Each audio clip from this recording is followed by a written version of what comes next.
Hello and welcome to Workforce Wisdom. I'm your host, Christy Bray, Chief Customer Officer at PracticeLink. This podcast examines the latest trends in healthcare recruitment, showcasing innovative strategies, success stories, and fresh perspectives that are revolutionizing the healthcare workforce. These episodes lead to in-depth, thoughtful discussions with recognized industry-leading healthcare professionals, exploring the challenges of healthcare recruitment and beyond. Whether you're an experienced recruitment professional or just starting out, this podcast aims to help you discover how experts are reshaping the industry, leveraging technology, and fostering inclusive hiring practices. Today's episode, From Residency to Real World, Guiding Physicians Through Their Transition to Practice. My guest today is Becca Petry, a sourcer at Baptist Health Medical Group in Kentucky and Southern Indiana. She works closely with residency and fellowship program outreach, process development, and sourcing hard-to-fill positions. Her favorite part about working in physician recruitment is helping physicians find a practice opportunity that allows them to live their best lives, both professionally and personally. Welcome, Becca. Thanks for joining me. Hi, Christy. Thank you so much for having me. I'm excited. I know a little bit about the work you do, and obviously through GME and our teammate Charles Lowry at PracticeLink. So I'm excited for the listeners to learn more about your role and what you've been able to do there at Baptist. Well, that's so wonderful. I'm thrilled to be a part of this, and I'm the biggest fan of PracticeLink. You guys are an incredible resource. So I think we're going to have a great session today. Awesome. So Becca, share a little bit about your journey into healthcare recruitment and what drew you to working so closely with residents and fellows. So I come from a nonprofit background and have always been really passionate about helping people. So when I entered the physician recruitment space, I saw it as an opportunity to help find practice opportunities that allow them to come home. It's not just about their career, it's about their community, family, hobbies, and lifestyle, passions outside of being a physician that are the most important thing. So working with residents and fellows gave me the opportunity to help them realize what they really want out of their life and training. And so ultimately our goal is to help them find the right fit to give them the life that they want and that they worked so hard for. Yeah, definitely the hard work and resiliency required to get through undergrad, med school, residency, and maybe fellowship. It's a lot. Obviously, they are older than most of us when we enter the workforce. So they definitely have put in the time and committed to something that's very important for our country. Absolutely. And to think like the dedication that they have and the sacrifices they've made, it's remarkable and a daunting journey for them. Yeah, absolutely. So are there some moments early in your career that really shaped your understanding of how you engage and support these physicians, when they're going through training and kind of be that resource to them to help them find their purpose and what practice they might be looking for? So like we were just saying, it's such a daunting task and it's such a miraculous endeavor that anyone makes it through the training. And early on in my career, I realized that I love people with a dream. I love seeing people with a passion that just burns and they're open to pursuing it relentlessly. And to be a physician and to pursue medicine, you have to have that passion. So when I work with residents and fellows, you really see that in them. You see that burning desire to succeed in the space and that unparalleled fire and drive. And working with residents and fellows, it's critical to acknowledge that they are making these sacrifices, working hard, and they're just in this pursuit. Yeah, and I think that you've said a couple of key words already about resiliency and sacrifice and those types of things. I think it's important for the listeners to really understand if you don't have those academic connections or they're not embedded in your health system, that's okay. This work is work that you can add to your sourcing platform and ultimately your recruitment success. And it's much needed by these folks that are in these programs. So tell us a little bit about the relationships that you have built along the way. And I'm assuming you work across multiple programs and specialties, which different program coordinators, all of that to navigate, right? But what strategies have you found to be the most effective for establishing that trust and making those meaningful connections, maybe with program coordinators, program directors, and then the trainees themselves? Yes, I found the most successful tool for making these connections with their program coordinators, program directors, chief residents, chief fellows, is showing up as a positive resource and letting the program know that you're not just there to recruit, but to help residents and fellows learn about their next steps so they're prepared to enter their first practice opportunity after training. When they're in training, they have one focus. They've got tunnel vision. They're learning medicine, they're learning how to care for patients, and they're learning that practice. So they don't necessarily have time to be thinking about their next step. They're just dealing with what's in front of them. And many times the barrier is a program coordinator, but that's their job. It's their job to be protective over their residents and fellows. So working with the program and letting them know that you're interested in recruiting their positions, but more importantly, to be a good resource for them as they prepare for their next step. And I think that that's important to acknowledge. I mean, anybody that's spent some time recruiting and trying to get into the GME programs, that's a known fact. It is difficult. And I think what I would always tell my teams is they know we have jobs. They know that. They know every hospital or health system in the country is recruiting whatever specialty they are. So it's important to be that resource, like you said, above and beyond the jobs and above and beyond pizza or cake or cookies. Although in a rural setting, if you roll in with Chick-fil-A and they don't have a Chick-fil-A, they do gravitate towards that. So it might depend what snack you bring, but otherwise being that resource in a different way from we have jobs. I think it has to be something much more than that. Absolutely, because the program can only offer so much, and we as recruitment teams have knowledge of what next for their residents and fellows, and we want to be able to provide information so they can make the best decision for them when they move on to their next practice opportunity. And I think a really great way is, yes, doing the lunch and learns and bringing Chick-fil-A, because who doesn't love it, doing networking events, and connecting the residents with local physicians to learn what it's like about practicing. I think that's an additional step you can provide these programs, just to get them the exposure to your organization, but also to what it's like working as a practicing physician. Yeah, for sure. I think one of the things I learned working with academic programs is they don't have a lot of exposure to community medicine. And so they've been in these faculty-led type situations and working in a clinic, just a clinic, and not in a hospital. Also, it is a very different experience that they may not be aware of, or they may not have experienced that during their training program. Yeah, it's all about the exposure and getting in front of the right people in the right environment. So when it comes for them to make a choice, they're well informed. And I think the biggest thing is this understanding that not every resident and fellow is fit for your organization, but you really have to be inclusive when you're building these relationships and working with programs, just so everyone gets a feel for what your organization is like and have access to this knowledge that you carry as a recruitment member. So from your perspective, what are residents and fellows most concerned about as they transition into practice, and how can recruiters, better address those concerns? Well, some say it, others don't, but they all want to know about money. A lot of them are coming out with daunting student loans. They've worked really hard. They've put a pause on their income potential while they're in training, and so they want to know what their earnings will be, and they need transparency.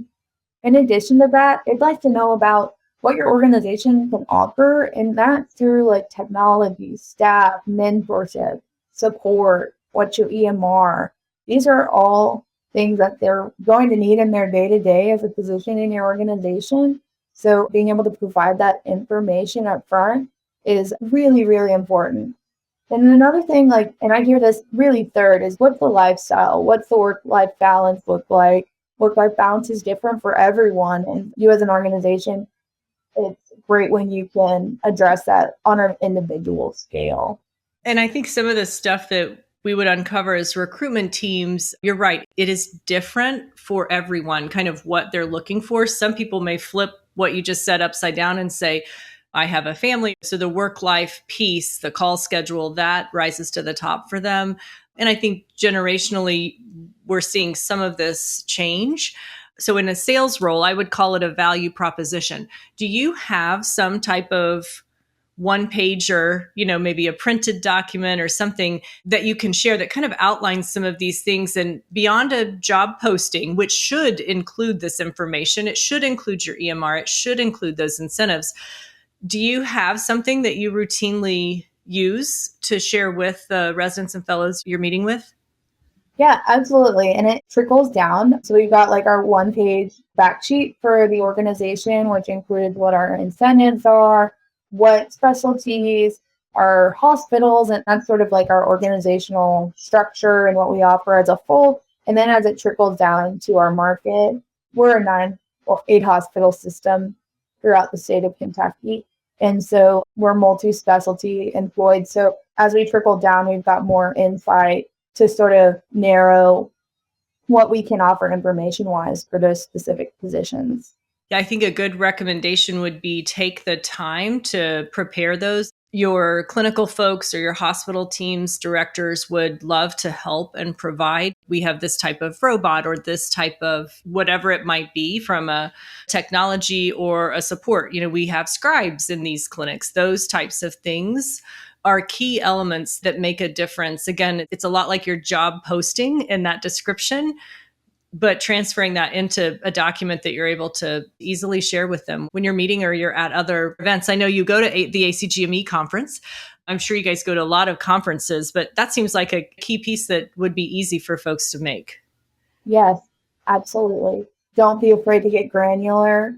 They love the information. They love to know about your technology. They love to know about the office. It's really important because that's their first taste of like what the culture is like. And another thing too that I didn't add was that if a physician needs immigration support, that's a very important thing to add to address concerns of residents and fellows. We have plenty of information about that, but you just think ahead about what they're looking for to make a decision and provide those resources for them, then that's a really great place to start. Yeah, I think the transparency there is key. And then it may trigger questions they hadn't thought about, but I think it's an easy way to kind of promote yourself and put yourself out there.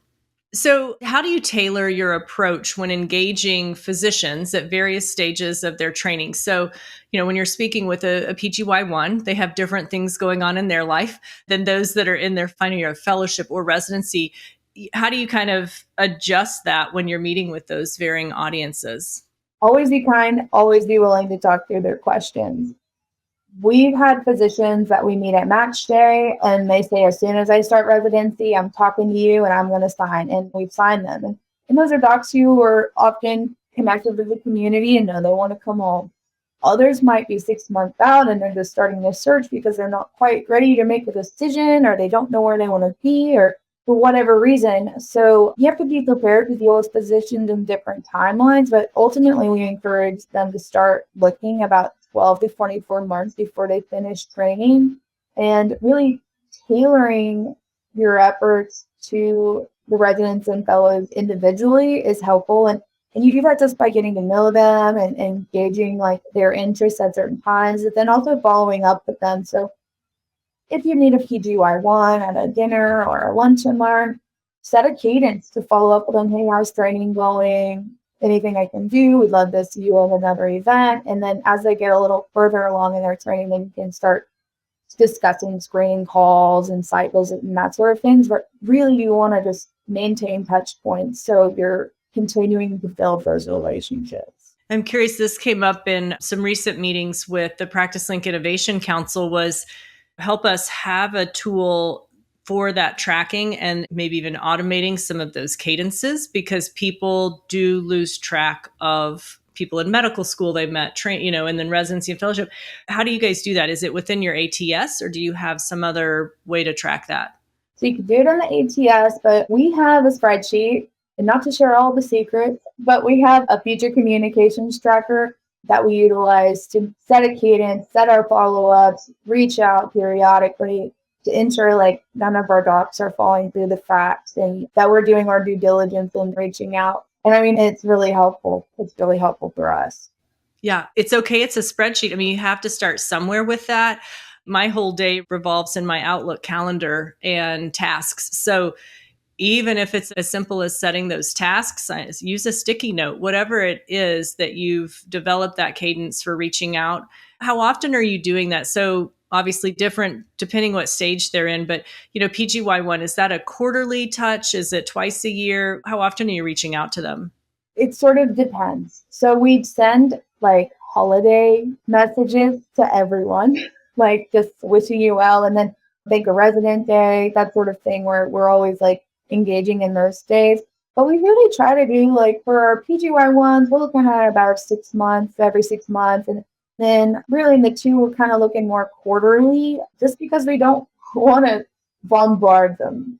Now, if they have a community tie or a connection with our organization, we might touch points more frequently. But really, like that 6 months marker is pretty friendly for our PGY ones. And I'm curious, do you get invited to their orientation, like their very, very first day? We haven't yet. Okay. That's something I know that Charlie has had the pleasure of being invited to some of the St. Louis programs that he works with frequently. And that has made a huge difference. I think for them to get to know you and from that very first day of their PGY1 year, just as a very lasting impression. So that may be something to look into as the new classes come in the summer. Right. Well, we do host a welcome event for one program. So that's where the new residents and fellows are coming in. So we're not invited to orientation, but we host like an event just to welcome them and give them an opportunity to interact with other people in the program. So I think that's a similar space. But some programs are prickly about that sort of thing. I think if you can get in, that's an amazing thing to get to do. Do you want to know when to do what in your job search? First Practice, PracticeLink's resident and fellow career guide, teaches you 10 easy-to-follow steps every prospective physician needs to find their dream practice. And best of all, it's completely free at firstpractice.com. Becoming a physician is hard. Finding a job doesn't have to be. Thank you for listening. Now we'll return to the podcast. So, Becca, do you work primarily with GME programs that are there within your geographic area? So Kentucky, maybe Southern Indiana. Do you spread farther than that? Or, are you focused within kind of that geographic area? So we're focused more so in that geographic area. We do a lot with Marshall. We do UK, U of L, Marion, UT Jackson, some stuff with Cincinnati. So it's more so a regional approach, but we see a lot of success in that because bring docs to the community that already have regional ties to the space. Yeah, I think that's a great idea. And you could spread your scope easily across the country. I think that would be difficult and expensive, but also you may not be getting that return on investment. Like you said, you already have folks familiar with your region that would be helpful. So, if you're in Florida, it's probably not helpful to go to Seattle. I mean, you might want to go to Michigan to pull people from the cold, but you kind of want to find out. And I know a recruiter in Florida gave me this tip that they do go back and look from a geographic standpoint where they're getting a lot of their new residents and fellows that are wanting to interview in Florida. They go back and they do some pretty strategic geographic metrics in the outreach and things like that. So if it's Michigan or Minnesota in the winter and you're in Florida, there's a pretty good selling point there for that. Or right after a big blizzard. Yes. I mean, we do that. We do storm watch where we reach out to programs. You might have just gotten a blizzard and they're like, well, we aren't getting that much snow. Yeah, I think you got to use what you got. And if warm weather is your thing, then that's awesome.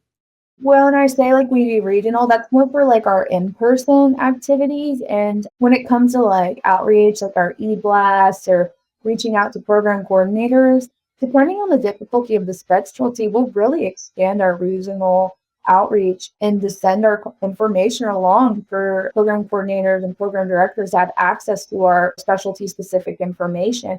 So if they do have someone in the program that could entertain coming to Kentucky, they would have a familiarity with that. So we tend to do our in-person events regionally, but we will extend out depending on the difficulty. Sure. I think definitely some of the specialties now, and there's probably a lot that you need to expand that because it's just so tough and they have a lot of opportunities. So trying to be that resource to them. Yes. Well, and another thing, so our organization, we're able to do immigration support for IMGs.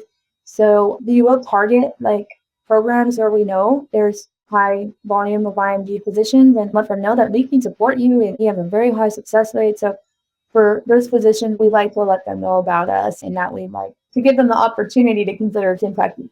Right. And I think depending where you are in the country, it's not just the J1 waiver that you can use. I know where you are, you have other waivers available. So that is helpful. Think beyond the J1 and research what might be available in your region for some of those other waivers that are, I mean, they're not guaranteed, but they are a little bit easier to file.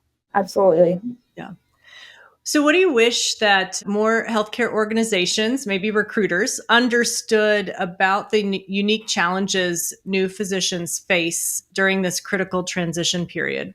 As a recruitment team member, we use slate-free recruitment, but you also need to engage the organization in your recruitment efforts as well. And having leadership and physicians show up in the recruitment process for residents and fellows is so critical to success. Our goal as a recruitment team is to shepherd the residents and fellows through the recruitment process, but having opportunity for them to engage with leadership and positions and the people that they're going to see day to day really make a difference in showing what your culture's about, what their lifestyle at Baptist would be. So having good partnerships in place with your leadership and your docs and your APCs and having them come to our events or assisting with shadowing or just picking up the phone and calling a resident and fellow is incredible. And I would really like to see more of that. We have some really great leadership and positions within Baptist that are already doing an excellent job being partnered with recruitment. But I think overall, the different organizations, if that became a more of a standard, it would be incredible. Yeah, I know that it had a huge impact when I was recruiting out west. My next call after they talked to my sourcer and they talked to me, the next call was from our physician leaders. So we worked in a dyad partnership where the administrator had a physician counterpart and they were aligned by specialty, but that was their next call. And when I could say that to a candidate on the phone, it was impactful. And in some cases, even maybe the next call is the CEO. That is huge for them to know that leadership and their physician leaders are that invested in the recruitment process from the very beginning. I think the key there is follow up that the calls happened, because when you promise someone is calling, you may have to nudge them to make sure that that is happening. Or even if that call occurs and then they show up for their site visit, introduce themselves, join in the day, and then maybe even after the site visit, if they could call and say, really appreciated seeing you there, because at the end of the day, it's the physician and leadership that are going to be in their daily life. We're just do this one portion of their journey. So giving them the opportunity to meet the people who are going to be a huge part of their career is so meaningful. Yeah, for sure. So you mentioned being a fan of PracticeLink, which we really appreciate, but how can platforms like PracticeLink or, other platforms out there bring the educational tools that help residents feel more confident and prepared when they're beginning their job search? I am a huge fan of PracticeLink, and I really love that PracticeLink's priority is to educate and empower physicians in their job search. And I see where you guys are growing your relationship with organizations and training programs. So information about recruitment and timelines being distributed is accurate and consistent. And you give residents and fellows the opportunity to make better decisions. So I think a lot of it has to do with just being informed and knowing where to get information. And I think you're doing an excellent job of that, especially with your first practice resource guide, the residents and fellow career guide, your podcasts. I see you at all the conferences that I go to, and I travel a lot.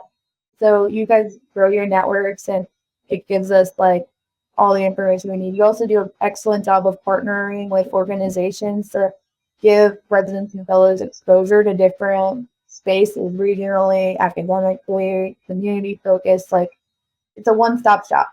Yeah, we appreciate that. I know it was a very fun project that a group of us worked on for the first Practice Fund scholarships, which launched at Doctor's Day 25.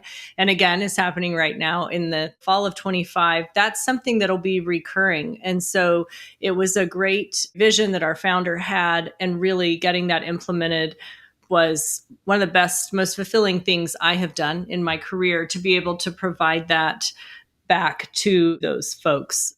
That's so inspiring. That's an incredible feat for you guys to offer residents and fellows. So have you noticed a shift in how residents and fellows approach their job search, or maybe evaluate potential employers compared to 5 years ago? Oh, absolutely. I feel like residents and fellows are coming into the recruitment process with way better questions. They're much more informed and empowered and have a better idea of what they're wanting out of a practice opportunity. I think this has to do with like accessibility for information, understanding of recruitment expectations, and then maybe just really valuing the transition, and that they're so valuable and that they should get exactly what they want in a practice opportunity, which I think is great. So you've served as both a connector and a mentor to these emerging physicians. What's one piece of advice you consistently share with those preparing to take their next step? This is my favorite advice to give residents and fellows: is never settle. Get the exact practice opportunity you want. They've worked way too hard to settle for something that they don't feel totally confident in, or a community that they don't love, or an organization that doesn't share similar values. Take the time, figure out what you want, work backwards. You will find the right spot for you, and utilize your resources and rely on your network, and get on PracticeLink. Reach out to me. We'll all help you. There's a way to find exactly what you want in this space, and there's too much on the line for them not to. Yeah, absolutely. Especially, if you're considering a relocation, that is a huge move in your life, and you want to make sure that you've made a very strong choice. I think one of the things that you and I know through the APPR Association, if you were talking to someone and you really knew they wanted to be in another place, they didn't want Kentucky or Southern Indiana, we have a lot of connections within our recruitment network where we could hand them off to somebody that we trust, an organization that will be there and serve as that resource. Because like you said earlier, not everyone will stay. It's not where they want to be. And you want to make sure that they are finding their purpose so that they stick around.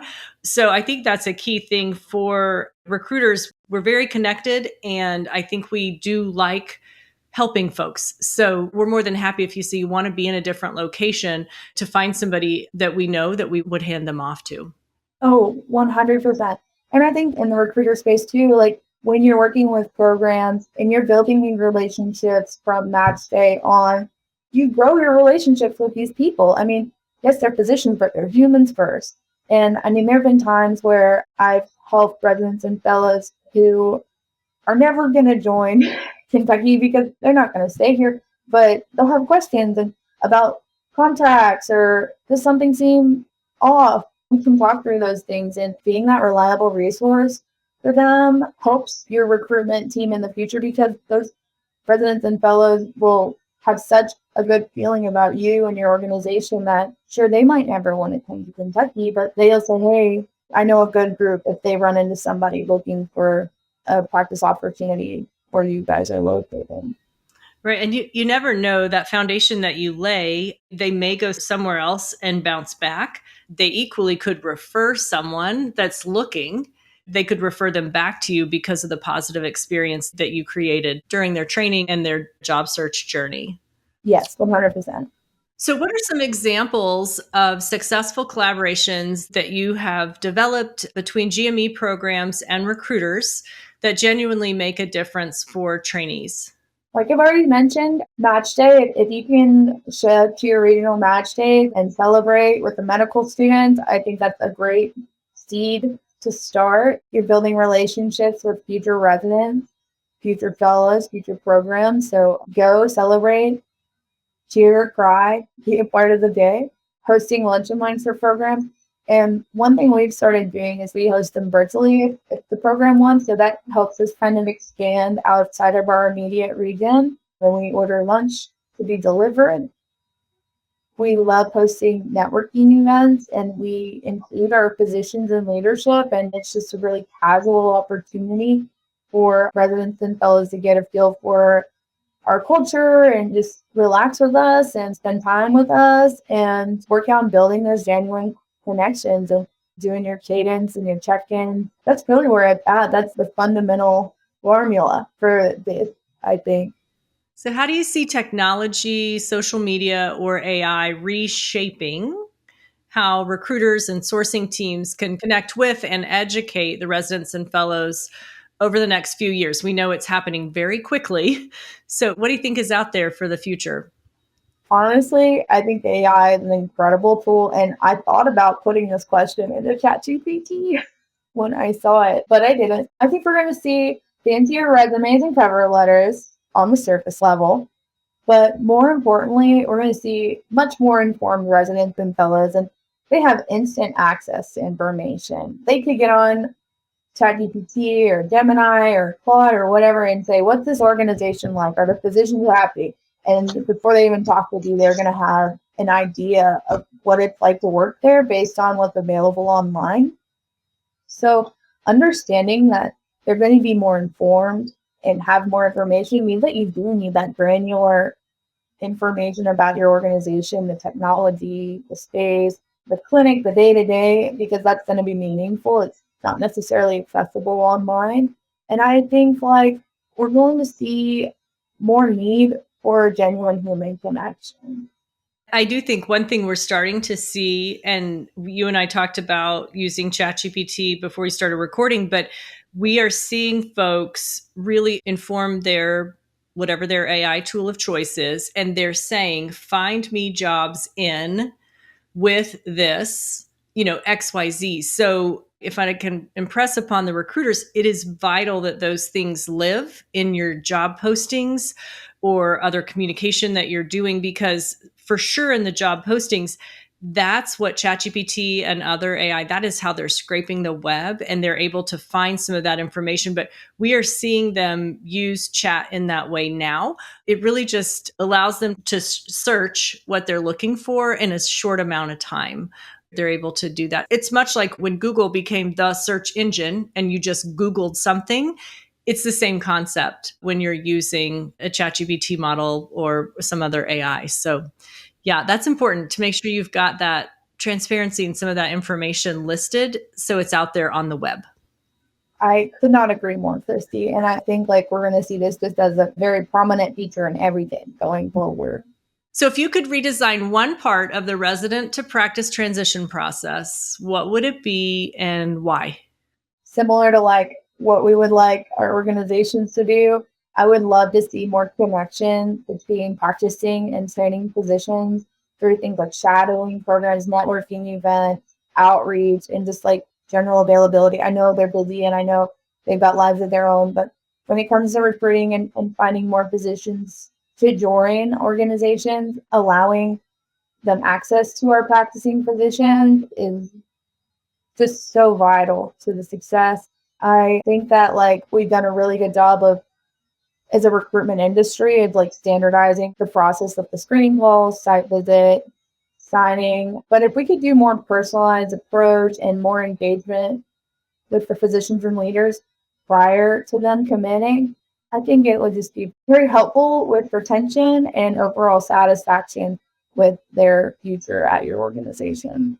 Yeah, this has been great, Becca. I hope that you've enjoyed the time. Is there anything else, any other insights you might want to share with the listeners? My favorite thing about being in recruitment is that you're helping physicians find their dream job in your wonderful community. And that all extends to the community that you're in and the people you love in your community. So we do really important work, and the connectivity that we have is a remarkable thing, and you use that to your advantage because we're in a really positive space and what we can do, not only for the physician, but also for the community. Yeah, I couldn't agree more. Becca, thank you for sharing your expertise and passion for connecting with residents and fellows. Your insights into guiding this next generation of physicians, really helping navigate training, find meaningful opportunities, and building their lasting careers, that really offers a valuable perspective for anyone involved in healthcare recruitment and education. So thank you again. Thank you so much, Christy. It's been a pleasure. To our listeners, if you'd enjoyed this conversation, be sure to subscribe to the Workforce Wisdom podcast on Apple, Spotify, or wherever you listen. And if you find today's discussion helpful, share it with a colleague or a program leader who's working to support residents and fellows in their transition to practice. You can explore more resources, past episodes, and tools to strengthen your recruitment strategy in the PracticeLink Resource Center at practicelink.com. And as always, we'd love to hear your thoughts or questions. Send those by email to me anytime at plmedia@practicelink.com. Thank you again for listening. I'm Christy Bray. Until next time.